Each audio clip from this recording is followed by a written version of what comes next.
Sonic, the heart of your system.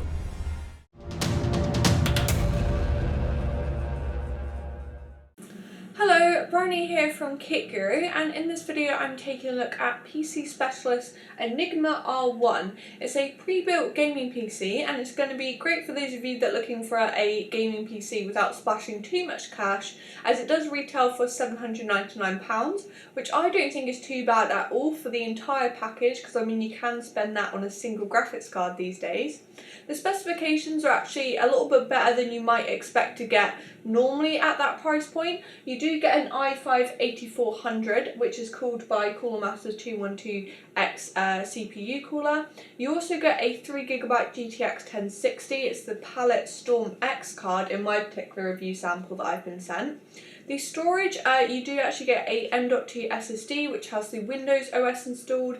It's the Intel 760p and it's the 256GB version. There's also a 2TB Seagate Barracuda in there as well, so you've got a little bit of extra storage.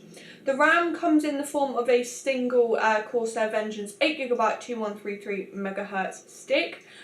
To get those components though, there has been a few sacrifices.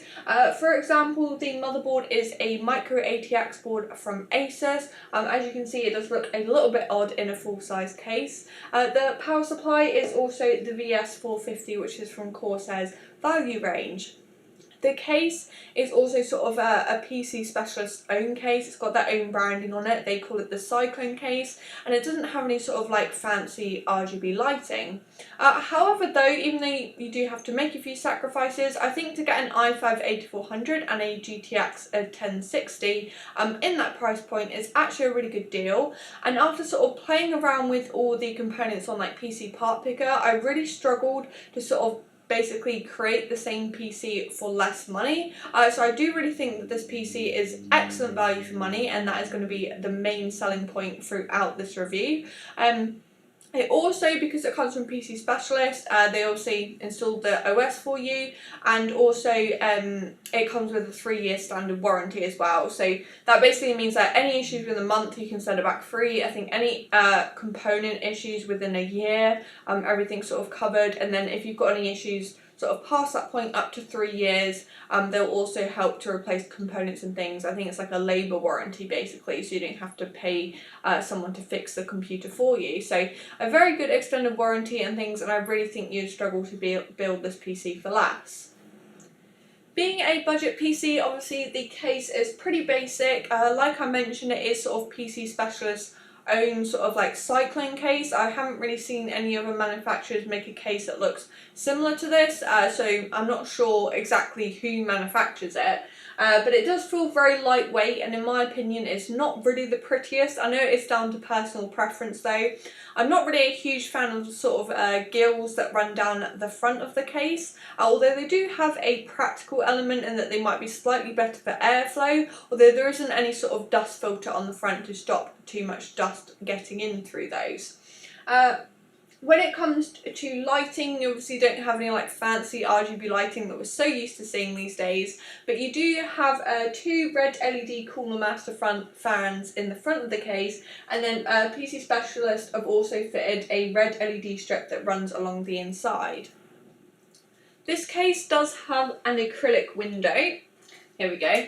This is sort of what it looks like when it's on the side of the case. But yeah, it has got an acrylic window, but I did actually remove it because of the reflections. Unfortunately though, even though it's sort of there for aesthetics and things, because PC Specialists have fitted a Micro-ATX motherboard, you can sort of see the amount of empty space going on inside, and I do almost want to like put random stuff on there just to make it look a little bit less empty. However, I guess you could sort of personalise it, I guess, if you're into collecting those like little game figurines and things. You could make it a little bit more unique and aesthetically appealing in that way. The cable management though is extremely well done. I wish one of the guys from PC Specialist would teach me how to do this, because even though it is quite a budget power supply, so the cables are a bit sort of like rainbow and they're not braided that nicely, they've done a really good job with the cable management. It looks very neat from the front here, and also around the back as well even looks neat, because often I'll cheat and I'll just shove cables behind the back, but they've actually cable tied everything. All the cables in this case are done really nicely, and I mean there isn't anywhere to hide either, so I guess they kind of had to. Overall though, when it comes to aesthetics, obviously the main thing with this PC is that it performs really well, and they haven't really spent too much cash trying to make it look nice, because most of the budget from that £799 has gone into making sure that it performs really well when it comes to gaming. I think when PC Specialist sort of sat down to design and build this PC, their main goal was to fit a very good CPU and GPU into that tight budget, and I think that's basically exactly what they've done. The i5-8400 is a hexa-core CPU, and it does boost up to 3.8 GHz. Unfortunately, it isn't overclockable, but I do think is a great CPU when it comes to getting the most value for money if you're a gamer. The same applies to the GTX 1060. It is the 3GB VRAM version, so it might struggle on some more demanding games and run out of VRAM, but it's a great GPU to find in a £800 PC.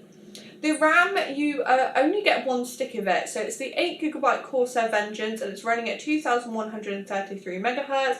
8GB should be enough for most people. You are sort of pushing it a bit though, but with it being single stick, you do miss out on dual channel performance. However though, the bonus of that is that you probably won't notice much difference, and because it is PC is using a Micro-ATX motherboard, it has only got 2 RAM slots. So if PC Specialist basically filled both of those RAM slots, so 2 4GB sticks, there wouldn't really be an easy quick option to upgrade that was going to be cost effective. Whereas if they're using 1 8GB stick, if you want to upgrade to 16GB in the future, it's quite easy just to slot another stick in into that unpopulated RAM slot. When it comes to storage, I really like that this PC has a 256GB M.2 SSD. It is more of a budget drive. The Intel 760p, as you can see from my Crystal DiskMark results, isn't the fastest drive out there, but it's definitely going to provide a noticeable boost in performance over a normal SSD or hard drive, and it's really good to sort of have as an OS drive. You've also got a 2TB SEAGATE Barracuda in there, and from my experience they are reliable drives. I've had my one for probably about 4 years now, and it is very nice to have plenty of space to store all of those games you're likely to be downloading. The power supply that PC Specialist opted to use is the VS450. It is from the value range from Corsair, and therefore it's not the most efficient. It is only 80+ certified. However though, because the CPU isn't overclockable, I don't think it's going to be tested too much, and it does help to keep the overall cost of this PC down. I also tested to make sure that 450 watts was the appropriate choice for this computer, and as obviously power supplies are most efficient between sort of 40 and 60% load. At maximum load, this computer uses 195 watts, and therefore I can say that the VS450 is a good choice, and if you're having a good gaming session, you're going to be squeezing the most efficiency as you can out of that power supply. So now I'm going to move on to the performance testing. I don't like to bore you all too much with loads and graphs of information in the video, so make sure you head over to the KitGuru website to sort of get the full written review with all the pictures and graphs, etc. I'll start off with the cooling and noise performance. So to stress out the PC and get all those fans and things spinning up, I ran AIDA64 and Unigen simultaneously to check both the temperatures for the CPU and GPU at the same time. I also do keep an eye on the temperatures and things while I'm doing the games testing, just to make sure they are representative of like the PC under full gaming performance load, basically. So when it comes to the temperatures, the idle temperatures are definitely a little bit warmer because we are having a bit of a heat wave in the UK at the moment, but they are around 34-35 degrees, so that is very, very acceptable for idle temperatures. The Hyper 212X does a very good job of keeping the CPU nice and cool, keeps it around the sort of 67 degree mark. Well, the GPU does run a little bit warmer. That GTX 1060, the fans do spin up and it does get a little bit hotter, but it's still well within safe limits at around sort of like 75 degrees.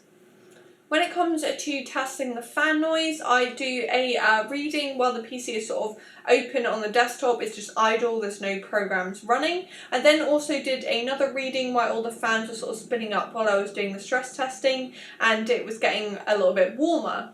So what I can say basically is that this PC makes some fan noise all of the time. It is noticeable, but it does sort of fade into the background, it's definitely not too loud. There also isn't much difference from when it's under load and also when it's idle. I mean, the GPU fans sort of spin up a little bit more, but they don't really make that much extra noise.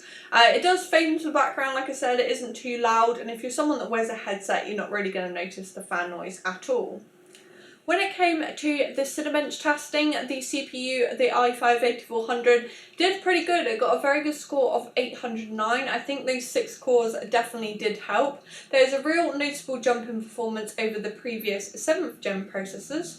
It was the same sort of story when it came to the 3D Mark scores. This PC overall scored very well for such a budget gaming PC, basically. However, I think the 3GB GTX 1060 definitely took a bit of a pounding in the 4K test, and it sort of ran out of VRAM basically, and therefore the score sort of fell off the chart really.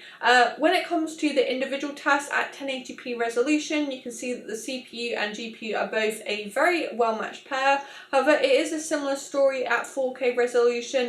You can really see that that GTX 1060 is sort of lagging behind the i5 processor. However, I think if you're going to be buying a more budget gaming PC, you are likely to be pairing it with a 1080p resolution monitor, and therefore lack of 4K performance isn't really going to be an issue. So benchmarks can obviously only tell you so much, so I also tested out this PC on my 3 very demanding tester games. That's Rise of the Tomb Raider, Tom Clancy's Ghost Recon Wildlands, and Far Cry 5. I tested it using 2 different resolutions, so 1080p and 1440p. I'd also normally test on 4K, but as this is a more budget PC, I knew it would probably struggle. I also tested on 2 different graphics settings, so that was medium and high.